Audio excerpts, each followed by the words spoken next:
आज के इस दौर में कोई भी इंसान काम वासना या लस्ट या जिसे हम सेक्स करने की इच्छा भी कहते हैं से खुद को दूर नहीं रख सकता है।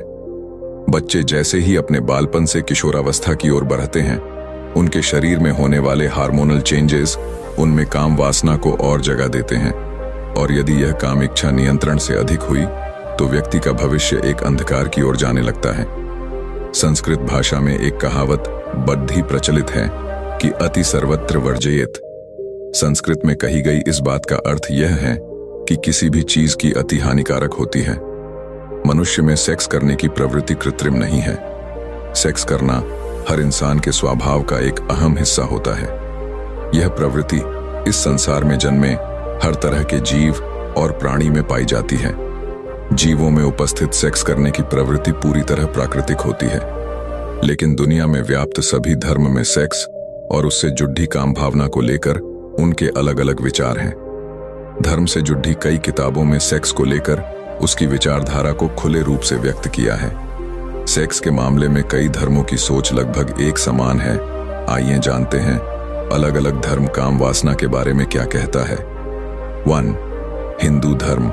भारत में प्रमुख धर्म के रूप में विद्यमान हिंदू धर्म के अनुसार प्रकृति ने सेक्स की प्रवृत्ति सभी प्राणियों में संतान उत्पन्न करने और अपने वंश की वृद्धि करने के उद्देश्य से दी है, लेकिन कभी काम वासना को सही नहीं ठहराया। इसके अनुसार काम का उपभोग जब आवश्यकता पूर्ति से ज्यादा होने लगे तो यह हर मनुष्य के लिए वर्जित है।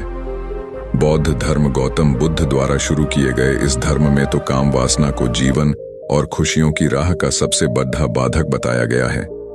इन बातों के अलावा सेक्स से जुड़े स्वभाव को बौद्ध धर्म की ग्रंथों में सबसे बड़े अपराध की संज्ञा दी गई है। ईसाई धर्म कैथोलिक धर्म में काम वासना को लेकर बाकी धर्मों की तुलना में थोड़ी उदारता बढ़ती गई है।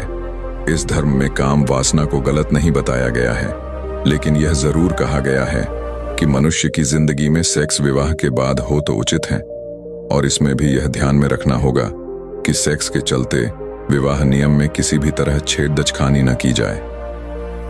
इस्लाम धर्म मुस्लिम धर्म भी काम वासना के विषय में ईसाई धर्म से मिलती जुलती सोच रखता है। इस्लाम धर्म से जुड़े लोगों के लिए सेक्स निकाह के बाद ही जायज कहा गया है। साथ ही ब्रह्मचर्य जैसी किसी भी विचारधारा का बिल्कुल समर्थन नहीं किया गया है। इस धर्म में यह बात भी कही गई है कि अगर कोई मर्द समृद्ध है तो वह अपने वंश वृद्धि के लिए एक से अधिक निकाह कर सकता है। सिख धर्म में काम को पूरी तरह से गलत बताया गया है। काम वासना को इस धर्म में 5 प्रमुख अपराध क्रोध, लालच, अहम, लगाव और काम की श्रेणी में रखा गया है।